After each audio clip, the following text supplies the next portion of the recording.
Hey everybody, welcome to episode 14 of the AskDAP show, where we answer your Volkswagen and Audi questions. Let's get into the show.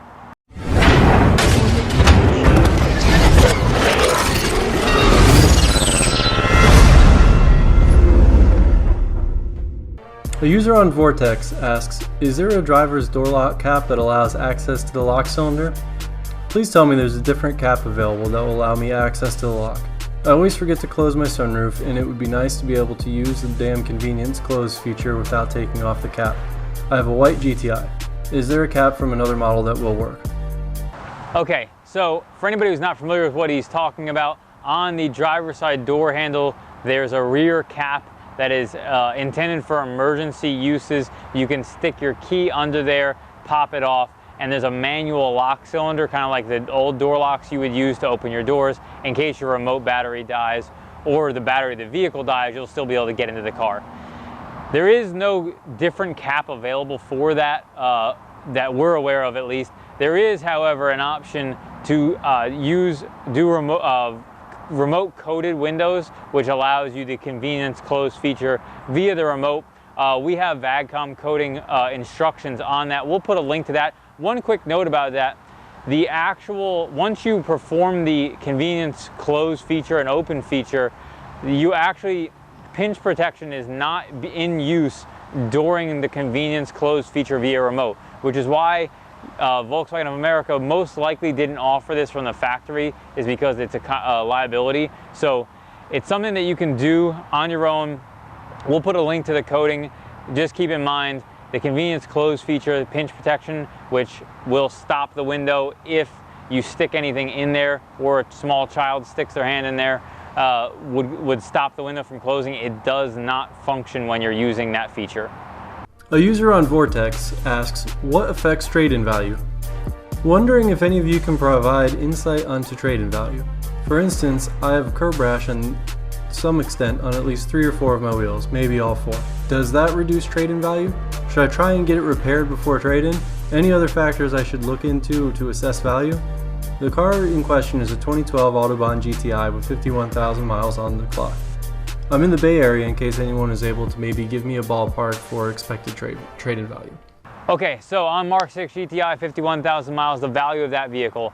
Value on any car is always relative to what the market value on that vehicle is at that time. Curb rash, obviously, before they sell that vehicle, they're going to have the wheels fixed. The value of having that fixed is probably not worth it. It's really relative to what they're going to use that as a effort to give you less value for the vehicle. The reality is that fixing it doesn't help you. More importantly, educate yourself on what it costs to fix. That way you'll know, okay, here's how much is actually worth less, and that's what you'll have to do to repair it, which means that's your offsetting value. Most times wheel repair from any professional solid place is probably going to be roughly around $80 to $100 a wheel for most wheel repair, assuming there's no like crazy bends or anything too far gone to where they have to do serious structural reconstruction.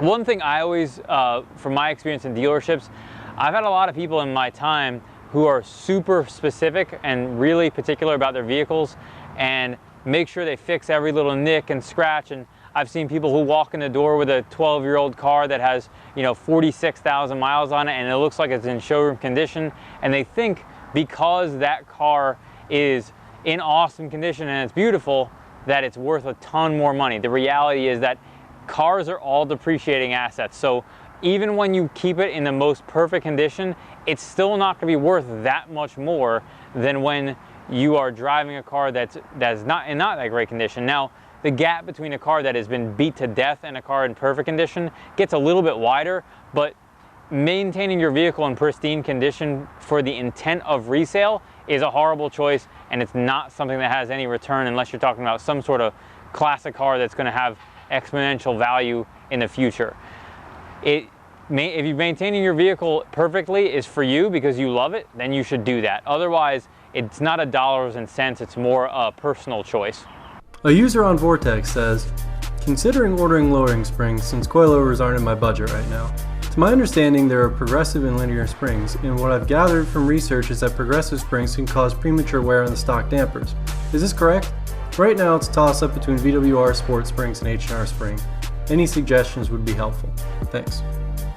Okay, so springs, when you talk about progressive versus linear springs, pretty much all springs out there, all lowering springs in the market are progressive rate springs. Before we did this video, we actually looked to see if we could find any linear springs, and we actually could not. Even the H&R race springs and the New Speed race springs, from as far as we can tell, are both progressive rate springs. So for anybody who's not familiar with the difference between linear and progressive, linear springs are the same coil distance all the way through the spring, top to bottom. We'll try to find some pictures to show examples. A progressive rate spring is the coils are tighter on one part of it and fatter on the other. This gives you a more comfortable ride for daily use, but under heavy use, it gets into the tighter part of the coil and gives you that more stiff ride. And that's what you'll see on pretty much all lowering springs, because it will give you the best mix between daily drivable and something that has a little more sporty handling. Now, the difference between H&R versus VWR, that's going to be a matter of preference. They're both going to be used a progressive rate spring. They're going to be about a similar drop if you're comparing H&R Sports versus VWR. We sell a lot of VWR, that's most people's preference, but we also sell the H&R one fairly regularly as well. Both are a great choice. Both are going to give you similar ride and are not an issue when it comes to shocks, as long as you're not going crazy low. So if you slam the car on the ground on some race springs that it's like a 2-inch or 2.5-inch drop on springs and stock shocks, you're probably going to have potential ride problems or possibly bottom out the shock because the travel is not intended to go that short. But on a mild drop, you know, inch and a half, like what you're referring to on those springs, you should be all set and shouldn't have any serious problems. A user on Vortex says, "Hey guys, I put on a set of Audi S4 wheels on my car and my tire pressure light came on. Are they different sensors? Do I now have to swap them over from my old GTI rims?" Okay, so swapping sensors on wheels. Tire pressure sensors are a little bit complicated, but essentially from 2006 until roughly 2011, pretty much most VW and Audis use the same tire pressure sensors. That's excluding vehicles like Touaregs, Phaetons, and some of the big body cars on Audi like A6, A8, and Q7s. Other than that, most of the cars all use the same TPMS systems. The most important part is the megahertz on them. The standard one for that year range is 315 megahertz. We'll put a link to those TPMS sensors in here. Really, the reality with any TPMS, if you're already in there and you're not sure, you can just mount the wheels on, drive it. TPMS sensors, when you install them on the vehicle, you can drive on the highway for like 15 minutes. They'll relearn to the car.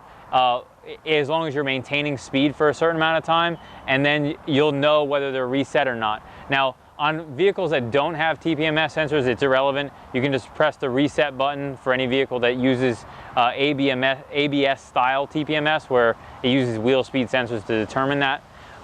And so it's really going to depend on what sensors are in the wheels. And so you can look at the product page for these TPMS sensors to determine if the year S4 that the wheels came off of apply to the application data for these TPMS sensors, and go from there. Thank you for watching episode 14 of the AskDAP show. If you want your questions answered, shoot us an email, info@shopdap.com.